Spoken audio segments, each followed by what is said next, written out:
You had a very beautiful community, and I have succumbed to a request that's bombarded my inboxes and DMs to look at Mark Carney's speech and perhaps say a word or two about how Trump got triggered by it.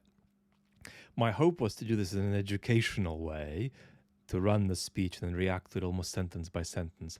It's not quite possible for us to do that today, so you are going to have to forgive me for just a chat like you and I would have if we're having a coffee together, about my reactions. And I don't even know what I'm going to say, but I'm going to try to sort of cumulatively give you a sense of the historical importance of that speech. And maybe at the end we'll say a word about how Trump is triggered by it, but I think you all, on the basis of all the conversations we have had, are able to reconstruct that for yourselves pretty well. So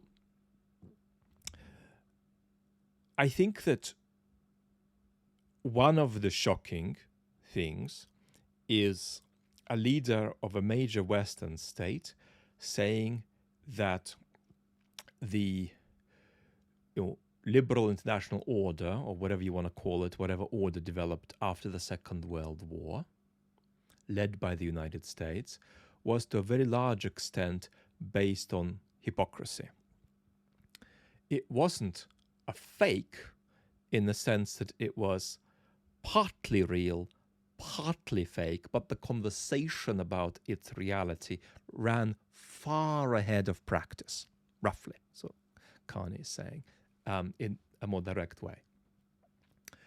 And I think that here I want to warn against one kind of reaction, and that's the reaction that says, well, since it was only very partially real, it wasn't real at all, right? That what in fact is the truth is that all of that fluff that we have inherited from the post-World War II revolution, jurisprudential revolution in international norms,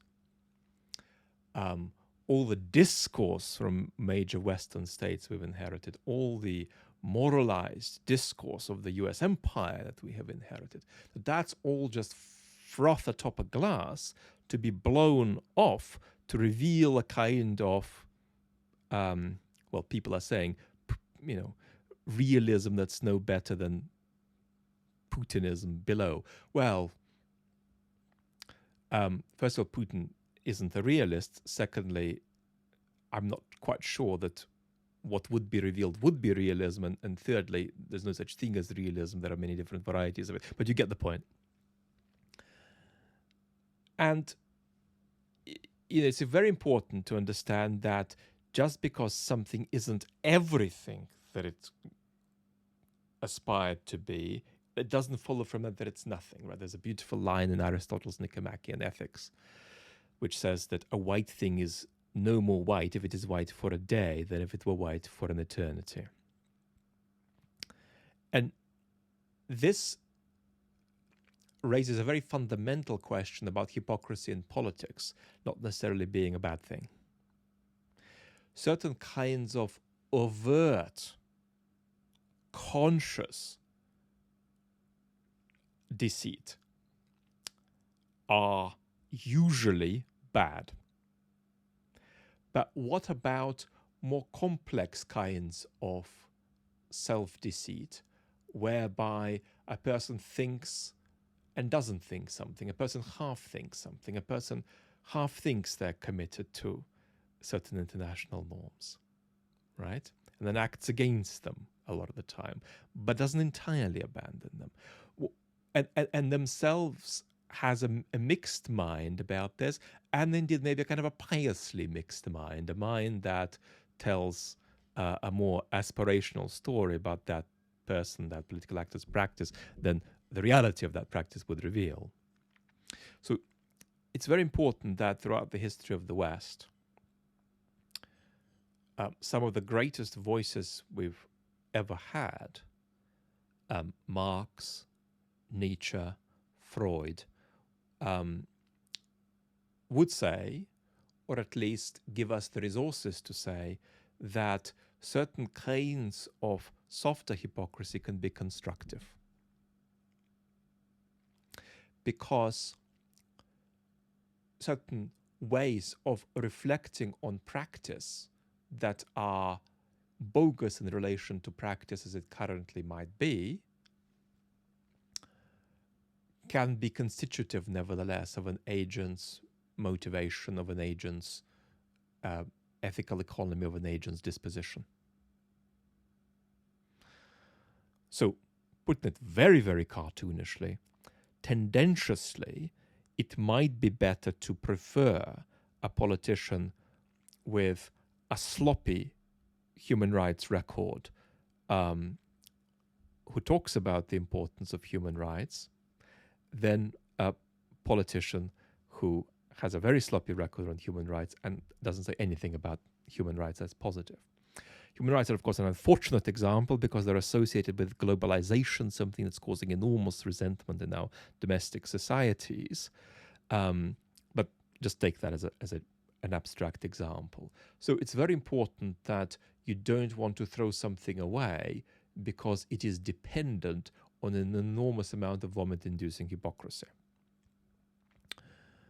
Now, moreover, these things are a matter of degree. It was not possible for the West to not be enormously hypocritical about its principles, but it was certainly possible for the West to be less hypocritical about its principles, right? One of the reasons our siren songs about sovereignty sound so ludicrous to most people in the world when we apply them to Ukraine is that we did not respect other countries' sovereignty all too well in the West. So, thank you for tolerating this philosophical footnote to Mark Carney's remark about how we kept on saying things we 25% believed or quarter believed or quarter thought we believed and so on. I think the next thing, and that's why Mark Carney would be getting enormous numbers of messages of gratitude from people across the political world, across the globe, is that we have a sociological crisis in power right now. And it's a huge crisis. And it's a crisis that you don't quite understand because you have a propensity to externalize and alienate from your own experience your political representatives. And so it's easy to see that they might be doing something wrong, that they might be doing something right. It's easy to see that they might be doing something really wonderful or really terrible. But it's hard to see them as human beings who are lost, who are scared, who are fearful, who are passive, who are defensive, and who have very little idea of what they're doing a couple of months from now because they're just trying to defensively survive. That's the default position of a lot of technocratic centrist governments,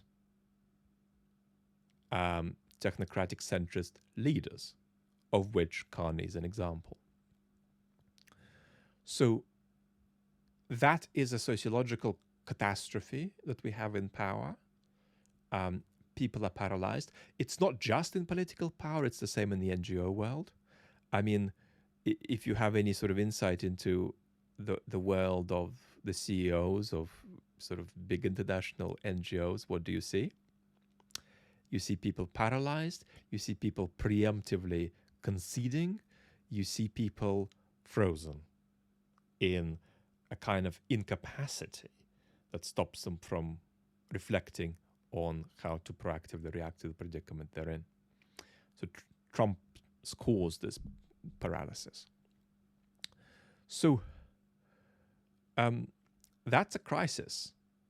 And it's freaky as hell that nobody talks about it in power. Nobody talks about it. Mark Carney is talking about it. So that's very, very good. So he is normalizing the asking of questions about why the hell are we so frozen and why the hell can't we properly act. Politicians can now ask that a bit more easily about themselves because we talk about negative disinhibiting effects. This is a positive disinhibiting effect. Right? And if anything, some people should drop him a line and take a 15-minute masterclass from him on how to speak straight about where we are. And, this is difficult because domestic politicians are mostly like this. That's another way we externalize political actors and we don't quite grasp what it's like for them. You'll be shocked by how little power most of your political representatives actually have. By the time they've balanced that and this and this and that and that and this, they've got like 4 inches of space to maneuver. And maneuvering beyond that is possible, but it's an extraordinary rather than a routine move. And if you are lower down, right, if you are a member of a cabinet and you've got to comply with a government line, you have even less power. I mean, you're going to be pleased if you make some very small changes that it might be worth giggling about after your career is over, because they're not that significant. So, empathize with that. Also empathize with the fact that we've got an old, and I've just penned a few thoughts for my latest main channel video, which is delayed for health reasons, but I've just penned some thoughts for it. And the starting thought is that the old world is over, but the new world isn't forming and isn't going to get formed for quite a while. So they're in a hard space, and that's what Carney is reacting to. He's reacting to a situation where the old way of going on is no longer sustainable, but there is no new way of going on that's sort of coherent and easily reached for. And the sociological crisis about this in political power elites is what Mark is very helpfully punching against, and that's wonderful. Now, what could be a criticism of his speech?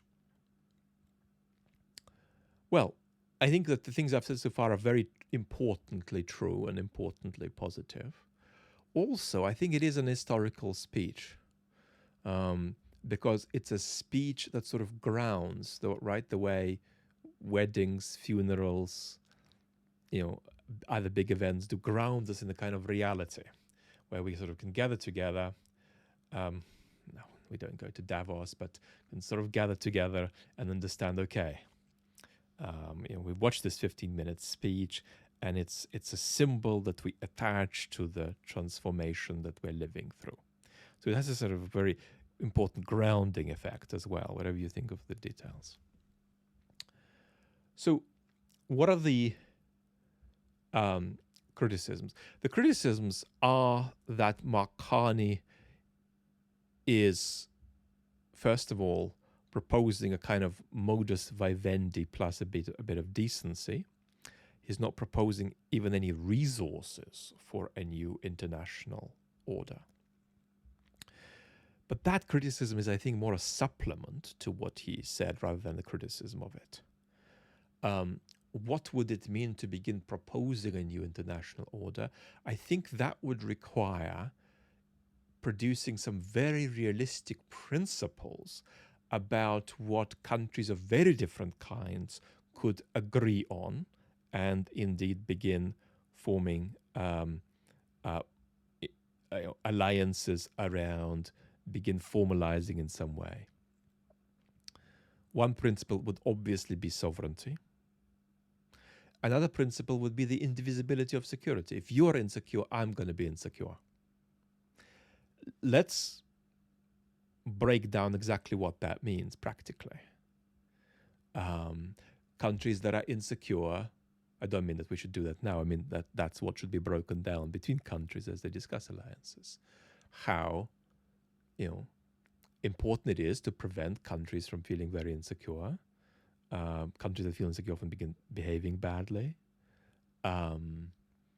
becoming delusional about questions of security and so on. So it almost doesn't matter what the details are. What matters is the frame. So the frame is about proposing certain things that might be shared between very different kinds of states, democracies and non-democracies, that could begin coalescing countries around particular paths toward new security arrangements. So that's just a supplement, it's not a criticism. I think that if there is a criticism, it's that And again, arguably, that's just a supplement to, and then it depends on your disposition, really. But it's more of a criticism than the first point. And that's that to understand the disenchantment with globalization in our domestic polities, to understand why we have a monster child orange wrecking ball accelerating the disintegration of the West, you need to understand the social causes of it. Now, we talk about social forces that have caused where we are.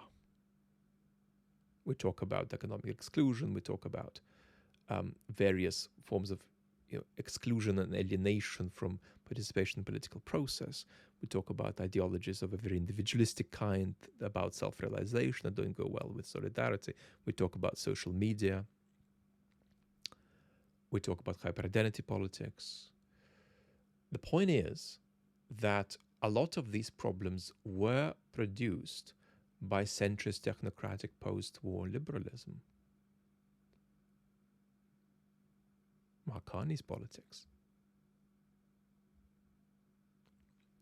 So what you'd come away with from Mark's speech is that, relatively speaking, a country prospers if the economy is growing, the economy is doing fairly well, if it's got good democratic institutions, if it's got a strong enough military commensurate with the threats it faces, and so on. The problem is that politics is the politics that is leading to the collapse of democracies in the West. So as Carney frames new thoughts for the international order, he is also presiding over a politics that is likely in many Western countries to give way to authoritarianism and democratic collapse.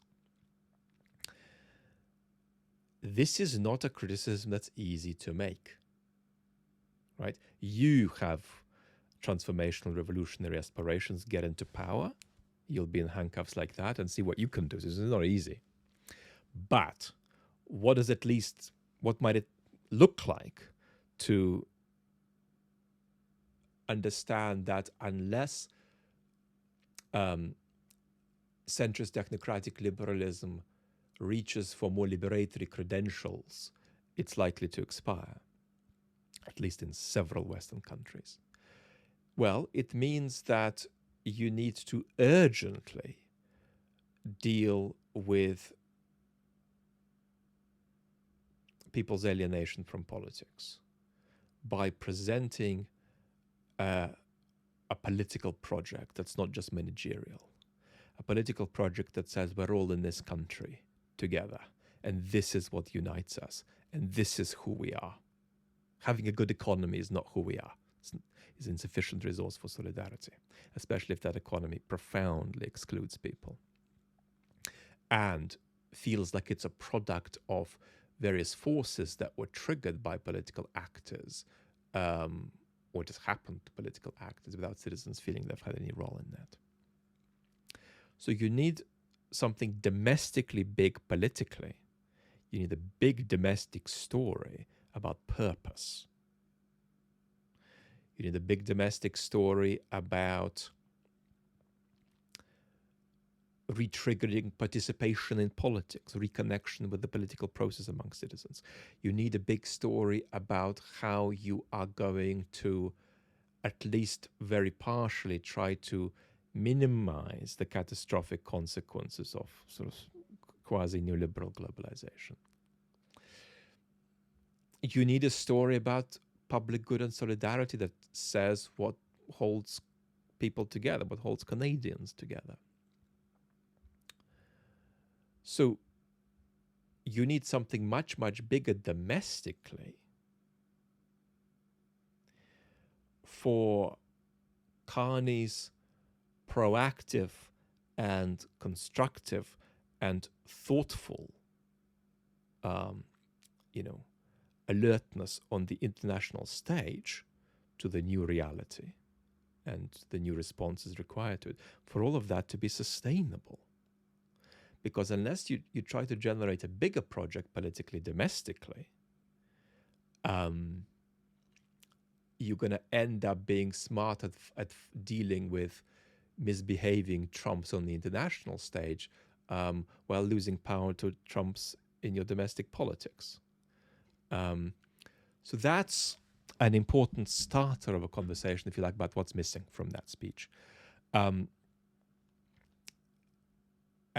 this is a real difficulty for us, because at the moment we don't yet have anywhere that I can see in the West a very healthy articulation of a clear alternative sense of political purpose, that is neither technocratic centrism nor the ex-democratic authoritarian populism.